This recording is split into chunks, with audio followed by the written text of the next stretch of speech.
दोस्तों, मुझे हमेशा अपने सास और मेरे ससुर का लंबा प्रोग्राम देखने का बहुत शौक था। जब भी मैं रात को जागती, तो मेरे ससुर के कमरे से बस एक ही आवाज सुनाई देती थी। मेरे ससुर कहते, बस थोड़ी देर और बस थोड़ी देर, सब्र कर लो। लेकिन मेरी सास कहती, अब मुझसे बर्दाश्त नहीं होता। जब भी मैं यह आवाज सुनती, तो मैं दिल ही दिल में जलने लगती और मैं सोचने लगती कि आखिर मेरा ससुर ऐसा कौन सा काम करते हैं कि मेरी सास की हिम्मत जवाब दे जाती है। एक रात मैंने यही रात जानने के लिए अपने ससुर के कमरे में चुपके से झांक लिया, लेकिन उस रात ने मेरे होश उड़ा दिए, क्योंकि मेरे ससुर ने मेरी सास से, और यह सब मैं इस कहानी में बताने वाली हूं। नमस्ते दोस्तों, आज की इस कहानी में आपका स्वागत है दोस्तों। मेरा नाम काव्या है और मैं एक छोटे से गांव में रहती हूं। मैं एक गरीब परिवार से हूं और इस दुनिया में मेरी माँ के अलावा मेरा कोई नहीं है। जब मेरी माँ ने मेरी शादी की तो सिर्फ इस शर्त पर कि वह अपनी बेटी के साथ ससुराल में रहेगी। जिस घर में मेरी शादी हुई थी वहां दो लोग थे, मेरे सास और मेरे ससुर। मेरी शादी के 4 महीने बाद मेरा पति एक दुर्घटना में चल बसा, जो मेरे लिए एक बड़ा सदमा था। मैं और मेरी माँ ससुराल में ही रहने लगे, क्योंकि हमारा घर बेच दिया था। इसके अलावा मेरी माँ का दूसरा कोई सहारा नहीं था। मेरे पति के निधन के बाद ससुराल के हालात एकदम बदल गए थे। मेरे ससुर की शादीशुदा जिंदगी पूरी तरह से अजीब हो गई थी। मेरे पति के निधन से करीब 2 महीना पहले ही मेरे ससुर ने तीसरी शादी की थी। अब जब मैं अपनी शादीशुदा जिंदगी के बाद ससुराल में आई, तो मुझे यह देखकर हैरानी हुई कि हर सुबह मेरी नई नवेली सास कहीं न कहीं बैठकर रो रही होती थी। उसकी हालत बहुत अजीब होती थी। कभी मैंने सास को बुरी तरह से लंगड़ाते हुए देखा, तो कभी वह पेट पर हाथ रखे फूट फूट कर रो रही होती थी। लेकिन जब मैंने पूछा, तो वह हमेशा चुप हो जाती और शर्म से अपना मुंह फेर लेती। उनके इस व्यवहार से मुझे भी असहजता महसूस होती और मैं और सवाल नहीं कर पाती। लेकिन एक दिन जब मैंने सास को नाश्ते के समय किचन में रोते हुए देखा, तो मुझसे रहा नहीं गया और मैंने अपने सास से पूछा कि आखिर क्या हुआ है। मेरी बात सुनकर वह कहने लगी, तुम भी तो शादीशुदा हो, तुम भी इस दर्द से गुजर चुकी हो। तुम्हें भी पता होगा कि मुझ पर हर रात क्या गुजरती है। जबकि पति इस उम्र में भी 5 मर्दों जैसी ताकत रखते हैं, तो बीवियों का हाल ऐसा ही होता है। मेरी सास की बातें सुनकर मैं बहुत शर्मिंदा हो गई थी, लेकिन मेरे साथ तो ऐसा कुछ नहीं हुआ था। हालांकि मैंने अपने पति के साथ शुरुआती दिनों में ऐसे दिन बिताए थे और मुझे इस तरह की तकलीफ का कुछ अंदाजा था। लेकिन मैं हैरान थी कि मेरा 50 साल का ससुर ऐसा क्या करता है, जिसकी वजह से सास इतनी परेशान है। इस उम्र में तो इंसान की हड्डियों में इतनी ताकत नहीं होती। ससुर भी तो कमजोर हालत में था। इस दिन के बाद से मैंने सास से कोई सवाल नहीं पूछा। 15 दिनों तक मैं खामोशी से उनकी हालत देखती रही और दिल ही दिल में अपने ससुर की ताकत पर हैरान होती रही।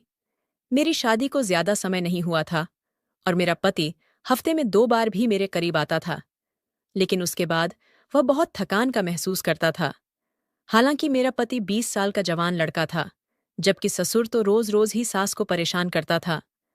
हर सुबह सास भीगे बालों और लाल चेहरे के साथ कमरे से निकलती और मुश्किल से घर के कामों को निपटाती। मैं और मेरी माँ हर रोज सास को तकलीफ में देखते थे, लेकिन हम कुछ नहीं कर सकते थे। कभी कभी तो मुझे लगता कि सास झूठ बोलती है। ससुर इतनी उम्र में रोज रोज यह सब कैसे कर सकते हैं। फिर एक रात जब मुझे नींद नहीं आई और मैं अपने कमरे से बाहर निकली, तो बिना किसी इरादे के मैं ससुर के कमरे के दरवाजे तक पहुंच गई। जैसे ही मैंने दरवाजे से कान लगाया, तो अंदर से आवाजें सुनकर मैं शर्म से पानी पानी हो गई। सास गुस्से में ससुर से कह रही थी, तुमने मेरा जीना मुश्किल कर दिया है, कुछ तो शर्म कर। मुझे तो लगा था कि यह सिर्फ कुछ दिनों की बात होगी, लेकिन तुम्हारा जिद खत्म नहीं हो रहा। अब मेरी बस हो गई है, मैं इससे ज्यादा बर्दाश्त नहीं कर सकती। मुझे छोड़ दो। जबकि ससुर कह रहे थे, अभी तो वक्त ही कितना हुआ है और तुम ऐसी बातें कर रही हो। मैंने उन्हें चुपचाप सुना। फिर कुछ देर की खामोशी के बाद सास की सिसकियों की आवाज सुनाई दी। मुझे समझ में आ गया कि अंदर क्या हो रहा होगा। मैं शर्म के मारे मैं वापस पलट गई और मुझे यकीन हो गया कि सास ठीक ही कहती थी कि इस उम्र में भी ससुर का स्वास्थ्य अच्छा था। उस दिन के बाद से मैं सास की तरफ से अपनी आंखें बंद कर लेती थी, क्योंकि यह मियाम बीवी का निजी मामला था। लेकिन एक दिन सुबह मेरी सास रोते हुए अपने कमरे से निकली और उनके साथ एक सामान का बैग था। उसने मेरी माँ की तरफ एक नज़र डाली और बोली, बस, मैं इस आदमी के साथ और नहीं रह सकती। इसने तो मेरी जान ही निकाल कर रख दी है। मैं अब यहाँ से जा रही हूँ। मेरी माँ ने उसे रोकने की कोशिश की, लेकिन वह नहीं मानी।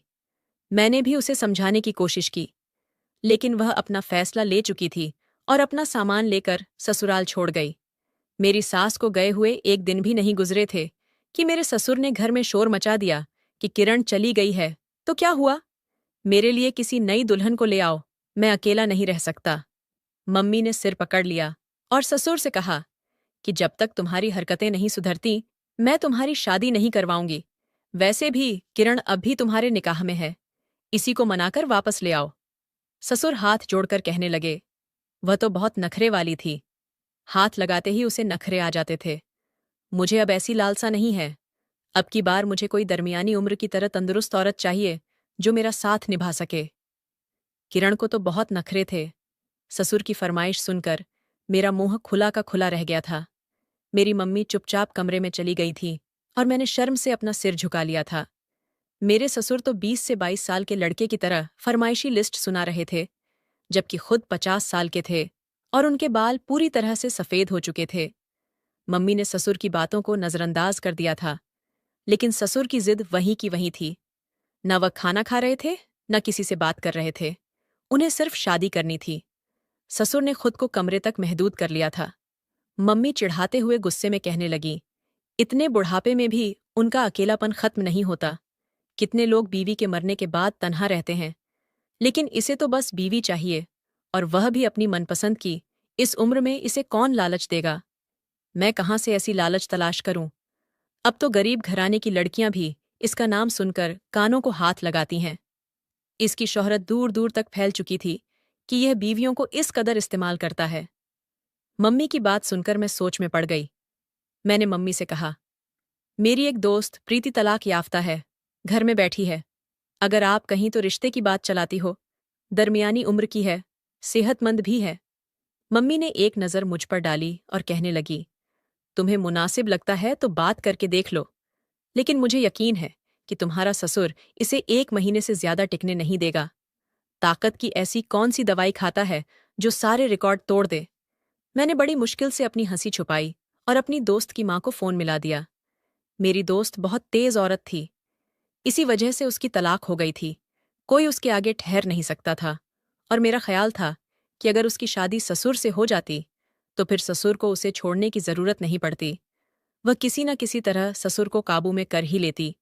यही सोचकर मैंने अपनी दोस्त की माँ से बात की। वह अपनी बेटी से वैसे ही नाराज बैठी थी, क्योंकि इसने अपने घर में भी बड़ा फसाद मचा कर रखा था। इसलिए वह फौरन राजी हो गई। हालांकि मेरी दोस्त और ससुर के बीच उम्र का काफी फर्क था, लेकिन मेरे ससुराल की हालत भी कुछ खास नहीं थी। इसलिए कुछ दिनों बाद मेरे कहने पर सादगी से मेरी दोस्त की शादी मेरे ससुर से हो गई। वह रुखसत होकर हमारे घर चली आई, लेकिन कुछ दिन बाद उसने भी वही सब कहना शुरू कर दिया जो पिछली वाली सास कहा करती थी। वह भी ससुर के साथ गुजारा नहीं कर सकती थी और वापस जाने की बात करती थी। मैं हैरत से अपनी दोस्त से पूछने लगी, आखिर तुम ससुर के साथ गुजारा क्यों नहीं कर सकती?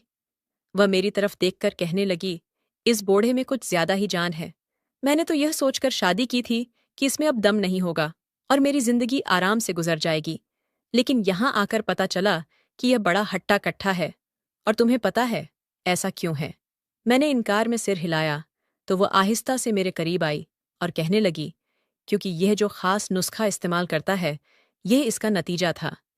यह कहकर वह वापस अपने कमरे में चली गई, लेकिन मैं सोच में पड़ गई थी।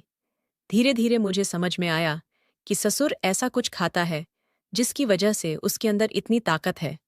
मैंने तो अपना सिर ही पकड़ लिया था। ये बात मेरे जहन में कभी नहीं आई थी। फिर मैंने दबे लफ्जों में मम्मी मुझसे ये बात कही तो मेरी मम्मी ने कहा, पता तो करो ससुर कौन से नुस्खे इस्तेमाल करता है। ऐसा ना हो कि अपने नुस्खों की वजह से नई दुल्हन की भी जान ले ले और वह भाग जाए। मैंने कानों को हाथ लगाए और कहा, मम्मी, मैं तो उन मामलों से दूर ही ठीक हूं। पहले ही बेवा होकर यहां बैठी हूं। तुम्हारे खर्चे के साथ साथ अब मेरा खर्चा भी ससुर ही उठाता है। फिर मैं कैसे ससुर के मामलात में दखलंदाजी कर सकती हूँ? मेरी बात सुनकर मम्मी मुसीबत में सिर हिलाने लगी, क्योंकि हमारा सब कुछ ससुर के दम से ही था। इसलिए उसने ससुर को अपने काबू में रखने के लिए उनकी शादियां करवानी शुरू कर दी। लेकिन कोई भी लड़की ठहरी नहीं। जो भी आती, कुछ दिनों बाद खामोशी से घर छोड़कर चली जाती और ससुर फिर शादी के लिए जिद करते। अब समझ आ रहा था कि लड़कियां क्यों चली जाती थीं। मेरी एक दोस्त भी मुश्किल से 2 महीना ही टिक पाई और फिर एक दिन वह चुपचाप अपना सामान बांधकर ससुर से तलाक ले लेकर चली गई। उसके जाने पर ससुर बहुत अफसोस में थे और रोते हुए कहने लगे, मेरी किस्मत में बीवी का सुख ही नहीं लिखा है, जबकि मैं अपना आखिरी वक्त तन्हा नहीं गुजारना चाहता। ससुर की हालत बहुत खराब हो गई थी। सास के जाने का उन्हें बहुत सदमा था। वे मम्मी से कहते, मैं अब कभी शादी नहीं करूंगा। यह सुनकर मेरी मम्मी को सुकून मिल गया था, लेकिन ससुर ने फिर वही बात की। लेकिन अकेला भी नहीं रह सकता। वह सारी रात घर में इधर उधर चहलकदमी करते और सारा दिन परेशान नजर आते। उन्हें तन्हाई बिल्कुल बर्दाश्त नहीं थी और इस बात का मुझे भी अच्छी तरह अंदाजा था। फिर मम्मी ने ससुर के लिए लड़की तलाश करना शुरू किया। एक रिश्ते वाली से बात की तो रिश्ते वाली ने बड़ी अजीब सी बात कही, तुम अपनी बेवा बेटी की शादी इससे क्यों नहीं करवा देती? घर की बात घर में रह जाएगी और तुम्हारी बेटी भी बस जाएगी रिश्ते वाली की। ये बात सुनकर मेरी मम्मी उछल पड़ी और कहने लगी, तुम इस तरह की बात कर रही हो? मेरी बच्ची सिर्फ 20 साल की है और इसका ससुर 50 साल का है। रिश्ते वाली ने अजीब नजरों से मम्मी को देखा और बोली, तुम अब तक इतनी ही उम्र की लड़कियां बूढ़े के लिए लेकर आई हो, तो फिर अपनी बेटी को देने में क्या परेशानी है? तुम्हारी बेटी की रंगत तो पूरी तरह सिया है। पहली शादी ही उसकी बड़ी मुश्किल से हुई थी। दूसरा रिश्ता मिलना तो बहुत मुश्किल है। लेकिन मेरी मम्मी सोच में पड़ गई। जब यही बात मुझे पता चली तो मैं गुस्से में आ गई। मैंने कहा, मम्मी कैसी बातें करती हो? मैं कैसे अपने ससुर से शादी कर सकती हूँ? मेरी मम्मी बोली, तुम्हारा ससुर तो पैसे वाला भी बहुत है। मम्मी भी मेरे कम उम्र में विधवा होने को लेकर परेशान थी और फिर मेरी शक्ल सूरत और कदक भी ऐसा था कि दूसरा रिश्ता मिलना मुश्किल था। मम्मी की बात सुनकर मैं सोच में पड़ गई। जिस रात मैंने अपने ससुर के कमरे से सास की आवाजें सुनी, मैं खुद सारी रात बेचैन रही थी। मेरा भी दिल चाहता था कि मेरी जिंदगी में फिर से कोई शख्स शामिल हो जाए। बहुत सोचने और समझने के बाद मैंने ससुर से शादी करने का फैसला कर लिया। जब ससुर को यह बात पता चली तो वह खुशी से पागल हो गए और कहने लगे, इससे अच्छा और क्या हो सकता है? यह तो मुझे कभी छोड़कर भी नहीं जाएगी। मम्मी ने सादगी से निकाह का इंतजाम किया। एक दो पड़ोसियों को यह बात पता चली तो हर कोई हैरान रह गया। सब जानते थे कि वह मेरा ससुर है, लेकिन फिर भी यह रिश्ता बहुत ही अजीब और गरीब था। मैंने अब तक जिस आदमी को ससुर कहा था, अब वह मेरे पति बन गए थे। फिर जब मैं उनके कमरे में पहुंची तो मुझे एक अजीब सा खौफ सताने लगा था। मैं सोच रही थी कि नहीं पता ससुर जी में कितनी ताकत होगी और वह पहली रात क्या करेंगे। मैं उन्हें कैसे सहन करूंगी? कुछ समय बाद ससुर जी कमरे में आए और अलमारी से एक लिफाफा निकालकर एक कोने में बैठ गए। ये देख मैंने उठकर ससुर जी के पास जाकर पूछा, आप क्या कर रहे हैं? तो उन्होंने कहा, भुने हुए चने हैं, मैं उनका इस्तेमाल करता हूं। ससुर जी की यह बात सुनकर मुझे तुरंत सास की बात याद आई, जिसमें उन्होंने बताया था कि वे देसी नुस्खे इस्तेमाल करती हैं। मैंने तुरंत ससुर से वह चना वाला लिफाफा छीन लिया और कहा, आपको यह खाने की जरूरत नहीं है। ससुर नाराज हो गए। उन्होंने लिफाफा मेरे हाथ से लिया और बोले, मैं बूढ़ा हो रहा हूं, मुझे अपनी देखभाल खुद करनी है। फिर उन्होंने चनों में थोड़ी सी मिश्री और मलाई डाली और उस मिश्रण को दूध के गिलास में डालकर मुझे दिखाया। देखते ही देखते उन्होंने वह दूध का गिलास पी लिया। मुझे बहुत घबराहट हुई। ऐसा लग रहा था कि अब मैं भी सास की तरह ससुर के सामने टिक नहीं पाऊंगी। लेकिन कुछ देर बाद मेरी हैरानी की कोई सीमा नहीं रही जब ससुर ने मुझे बड़ी मोहब्बत से हाथ थामा और कहा, तुम थक गई होगी, आराम कर लो। उन्होंने मुझसे किसी भी तरह की जोर जबरदस्ती नहीं की थी, ना ही कोई रिश्ते की उम्मीद जताई थी, बल्कि उन्होंने मेरी थकान का एहसास किया और मुझे आराम करने दिया। कुछ देर बाद मैं गहरी नींद में सो गई। अगली सुबह सब कुछ बहुत खुशगवार था। ससुर ने मुझे एक बड़ी रकम दी और कहा, यह तुम्हारे भविष्य की सुरक्षा के लिए है। इसे अपने अकाउंट में जमा कर लो, ताकि अगर मुझे कुछ हो जाए तो तुम्हें कोई परेशानी ना हो। यह सुनकर मैं थोड़ी परेशान हो गई और कहा, आपका साथ मेरे पास है, तो मुझे इन पैसों की कोई जरूरत नहीं है। मेरी बात सुनकर ससुर के चेहरे पर खुशी आ गई, लेकिन फिर भी उन्होंने वह पैसे मेरे अकाउंट में जमा करवा दिए। कुछ और दिन बीते, लेकिन मैंने में कोई बुरी आदत नहीं पाई। वह बहुत ही ख्याल रखने वाले थे, शांत मिजाज के थे और हर छोटी जरूरत का ध्यान रखते थे। हमारे बीच एक अच्छा और सच्चा ताल्लुक बन चुका था, लेकिन इसमें भी उन्होंने कभी जोर जबरदस्ती नहीं की, बल्कि हमेशा मेरी मर्जी, मेरे खुशी पूछते थे। मेरे करीब आने से पहले मुझसे इजाजत मांगने पर मैं बहुत हैरान थी, क्योंकि मैंने सोचा था कि शादी करने से पहले ससुर बिल्कुल अलग होंगे। फिर एक दिन जब मैंने उनसे यह सवाल किया, तो ससुर ने मुझसे एक ऐसा राज खोला जिससे मेरे होश उड़ गए। वह कहने लगे, मैंने अपनी सारी जिंदगी तुम्हारी माँ के साथ बिताई है। वह हमेशा छोटी छोटी बातों का ख्याल रखती थी, इसलिए मेरे लिए अकेला रहना बहुत मुश्किल था। शादी करने का ख्याल हमेशा मेरे मन में था, लेकिन जब भी कोई लड़की शादी करके आती, वह मेरे पैसों पर ध्यान देती। जैसे मैंने तुम्हें तुम्हारे भविष्य के लिए पैसे दिए थे, वैसे ही मैंने अपनी पहली बीवियों को भी शादी के बाद पैसे दिए थे, ताकि उन्हें लगे कि मैं जल्दी नहीं मरने वाला और वह खुद को गैर महफूज महसूस ना करें। लेकिन ऐसा करने के बावजूद कुछ ही दिनों बाद वह बहुत सारे पैसे लेकर मुझसे तलाक ले लेती। वह मुझे इतना परेशान कर देती कि मैं उन्हें छोड़ने पर मजबूर हो जाता। फिर वह खुद ही किसी बहाने से मुझसे अलग हो जाती और मैं फिर कभी उन्हें वापस लेने की कोशिश नहीं करता, क्योंकि ऐसी औरत को क्यों अपने साथ रखता जो पहले पैसों के लिए मुझसे जुड़ी थी। मैं हमेशा यही सोचता था कि एक दिन मुझे कोई नेक और सच्ची बीवी मिलेगी, जो मेरे पैसे के लिए नहीं, बल्कि मुझसे सच्चा प्यार करेगी और मेरे साथ जिंदगी बिताएगी। लेकिन ऐसा कभी नहीं हुआ। हर लड़की यही सोचती कि मैं 50 साल का बूढ़ा हूं और जल्दी मर जाऊंगा, इसीलिए वह मेरे पास पैसे के लिए आती और फिर तलाक लेकर चली जाती। फिर जब तुम मेरी जिंदगी में आई, तो तुमने मुझे उसी तरह से सच्चा ख्याल रखना शुरू किया, जैसे मेरी पहली पत्नी ने किया था। मैंने देखा कि तुम्हें पैसों का कोई लालच नहीं था। मैंने तुम्हें भी पैसे देकर यही देखने की कोशिश की कि क्या तुम मेरे पैसे के लिए मेरे पास हो। लेकिन जब तुमने पैसे लेने से इनकार किया, तो मेरी खुशी का ठिकाना नहीं रहा। मुझे समझ में आ गया कि अब मेरी जिंदगी सुकून से कटेगी। तुम मेरी उम्र से बहुत छोटी हो, लेकिन तुमने साबित कर दिया कि मियाँ बीवी के रिश्ते में उम्र कोई मायने नहीं रखती। ससुर की बातों पर मैं पूरी तरह हैरान हो गई थी। फिर मैंने अपने ससुर से पूछा, आप चने और मिश्री क्यों खाते हैं? मेरी बात सुनकर वे मुस्कुराए और बोले, यह एक ताकतवर नुस्खा है। इससे सिर्फ आंखें ही नहीं, बल्कि दिल की सेहत भी मजबूत होती है और मर्दाना ताकत में भी इजाफा होता है। लेकिन मैं इसे अपनी आंखों के लिए इस्तेमाल करता हूं, क्योंकि समय के साथ मेरी आंखों की रोशनी कमजोर हो रही है और मैं चाहता हूं कि मेरी आंखें खराब ना हो जाएं। इसीलिए मैं रोज इसे इस्तेमाल करता हूं। ससुर की यह बात सुनकर मेरे चेहरे पर मुस्कान आ गई। वे वाकई बहुत अच्छे इंसान थे, लेकिन इस घर के बाकी लोग उनकी अच्छाई का फायदा उठाते रहे थे। अब मुझे समझ में आ गया था कि जो औरतें इस घर से तलाक लेकर भागी थीं, वे ससुर के पैसे लूट कर चली गई थीं, और मेरी माँ तो ससुर के पैसों के लिए ही घर में रुकी हुई थी। अगर ससुर के पास पैसा ना होता, तो क्या मेरी माँ उनके घर में रहती? अब मुझे समझ में आ गया था कि यह दुनिया पैसे के पीछे भागती है, और जब पैसा मिल जाता है, तो रिश्तों की कोई अहमियत नहीं रहती।